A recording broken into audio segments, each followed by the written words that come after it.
TMD on SiriusXM NASCAR Radio, Channel 90.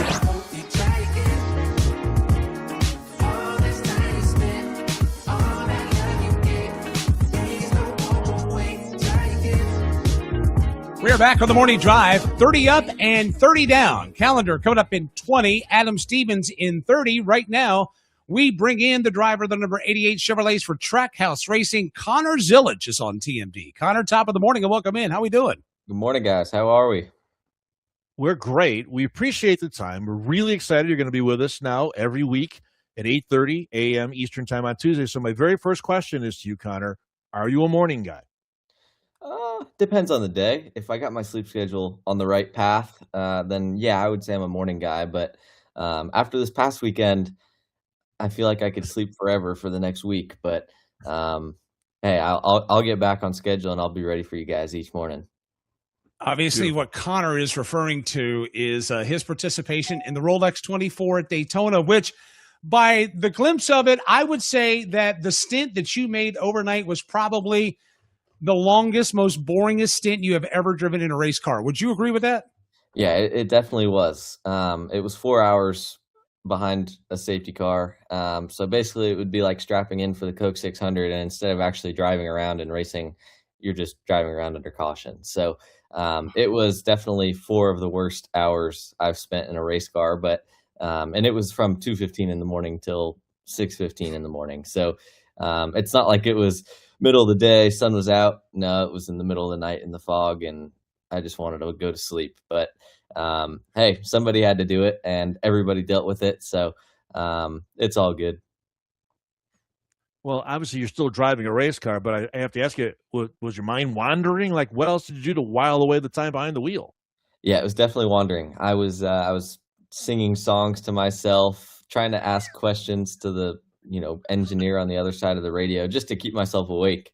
And they checked on me quite often to make sure I wasn't falling asleep. So it was definitely, not what you want to do as a race car driver, but in those kinds of races, anything can happen. And the fog was pretty insane. Like, I would come off of NASCAR 4 and I couldn't even see the World Center Racing logo on the grandstands until I got to like pit lane. It was, it was very, very foggy. So, yeah, it kind of sucked that, that's the circumstances that we were dealt, but it's part of racing. Well, I mean, at the end of the day, I mean, you guys finished second. Action Express finished second in the Rolex 24. Overall, take that 4-hour stint out of it. How was your Rolex 24 experience? Yeah, I'm glad I got some green flag laps before that and got to actually drive. But yeah, the 24 Hours of Daytona is such an awesome race, and that was my third time doing it. But every time I do it, I love it. And although I know I already have a busy schedule with racing in the Cup Series this year, I knew it was still something that I wanted to do. So glad I could get down there, do that, kick my year off a little early and get some experience. But it was fun racing in the highest class for the first time. I was in the GTP cars, all the hybrid, hypercars. They're pretty incredible to drive. All the tools you have inside the car to manage. I really enjoyed it. So yeah, finishing second was good. Obviously winning is the only, spot that gets you a trophy and a watch, but hey, take what you can get. The experience aside, the question we always get from listeners when somebody like you does that kind of racing, the nuts and bolts, the difference of that race car to when you get into one of these NASCAR Cup cars. What are some of the biggest differences between the two, Connor? Honestly, I would say the biggest difference is, the tools you have inside of the race car. In a NASCAR, you have brake bias and a radio button.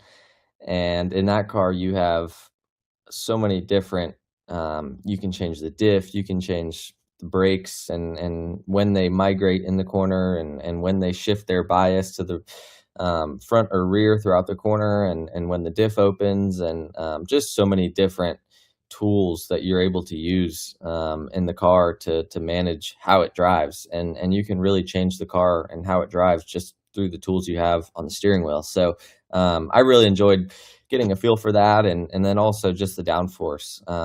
In a Cup car, obviously now we have more downforce and they're a lot more aero dependent, but yeah, those cars are a whole different level. So it's fun getting a feel for that, and just getting to drive some downforce, and it's different, and I love different. I love challenging myself, and it was a challenge at first, but I enjoyed it. And also, it has like the same amount of power as a cup car, but it's like over 1,000 pounds lighter. So that's pretty fun as well.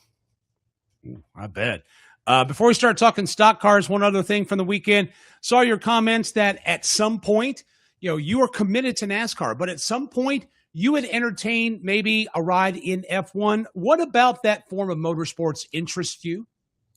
Yeah, I mean it's very far down the road, but I think it's just F1 is so big, and the cars and the engineering is so interesting to me, and it's what I grew up wanting to do. But now with where I'm at, I'm pretty happy, and it's not just as easy as saying, "Oh yeah, I'm done doing this. I'm just going to go race F1 now." There's a lot of steps to get your super license, and there's a lot of things that you have to do to be able to make it in F1, and I'm certainly not even close. So it's a bigger commitment than it sounds, and I think that's kind of my biggest hurdle if I wanted to go down that path, and that's kind of why I'm pretty happy with where I'm at. I have a great team around me with Trackhouse and Chevrolet, and I'm just excited to kind of take this challenge on first before I even think to do anything else.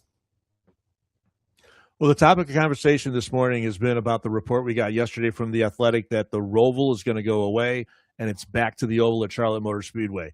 Mike and I have been talking about this all morning. You, your teammate, and Trackhouse Racing were sort of the first team we thought about how this is going to impact things.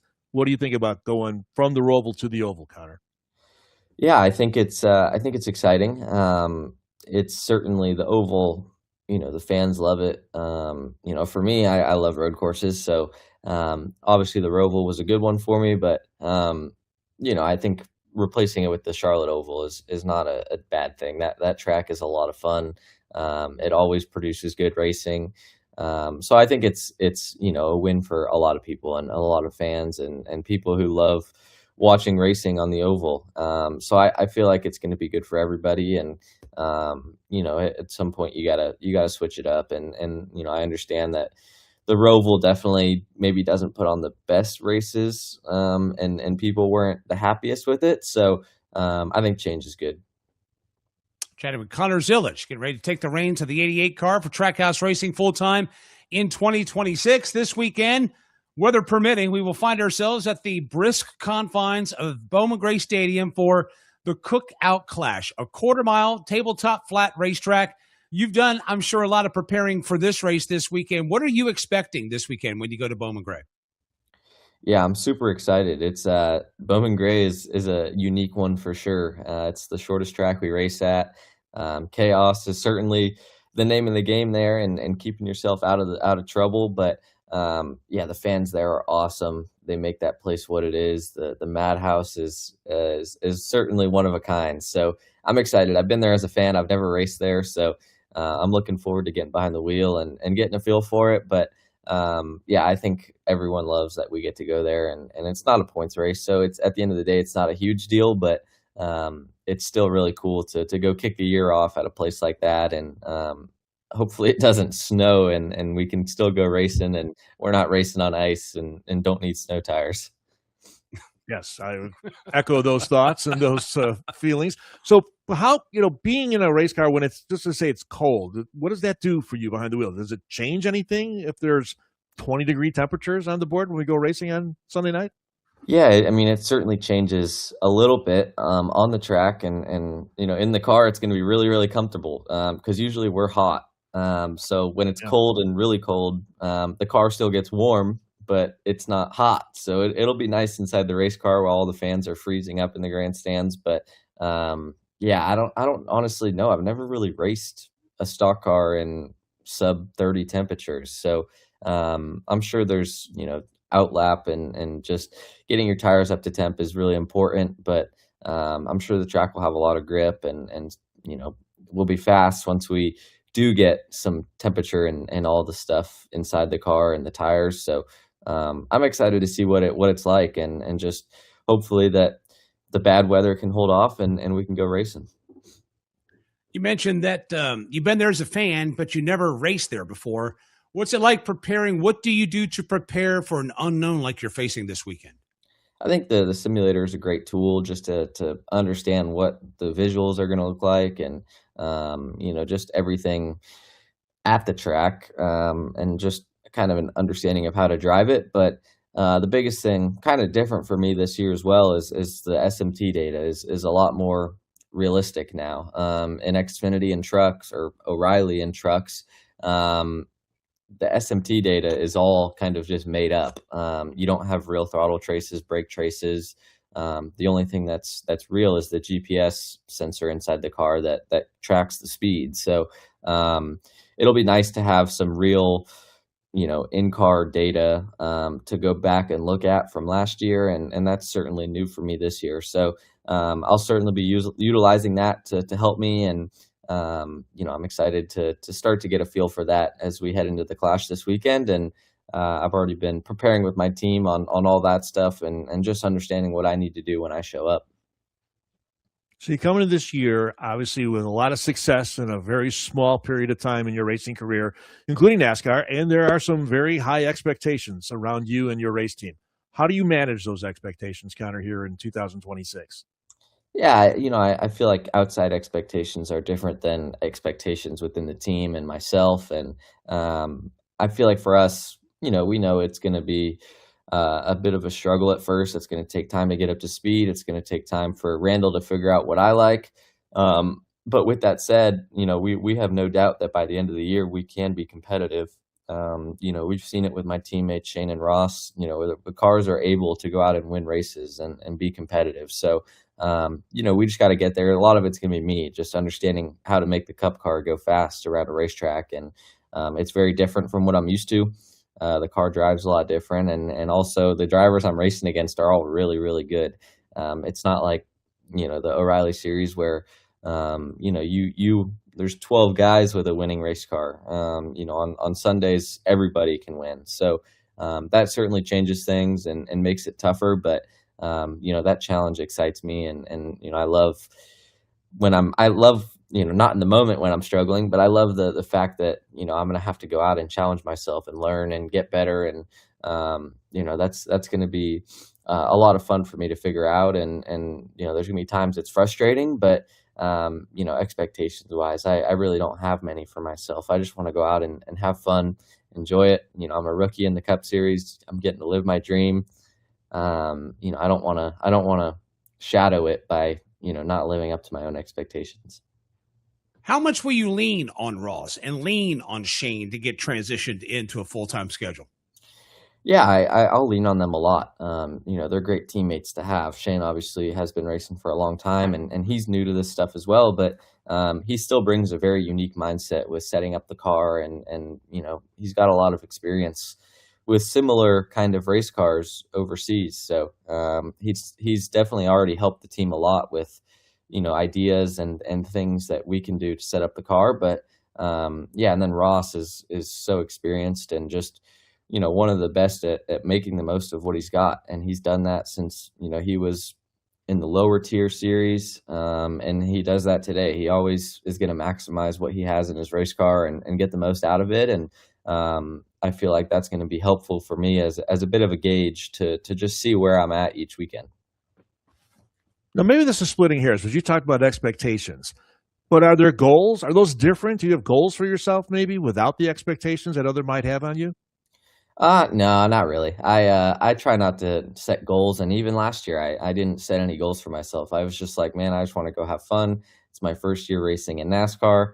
I just want to go enjoy it, and I struggled at first, and I knew that there was going to be a bit of a growing pain as I got into it. But once we understood things and we started clicking, it really started working out for us well towards the second half of the year. So I kind of have the same mindset as I did last year. Just go out and have fun, and as the year goes on, I expect to get better, and I think that's the only expectation I have, is that I should be getting better each weekend and growing each weekend. But if I'm not doing that, then we have an issue. So I'm looking forward to it. It's going to be a challenge, and I know that. But I try not to set goals, because there's a lot of variables in racing and just things that aren't in one person's control. So I always struggle with the idea of goals and expectations.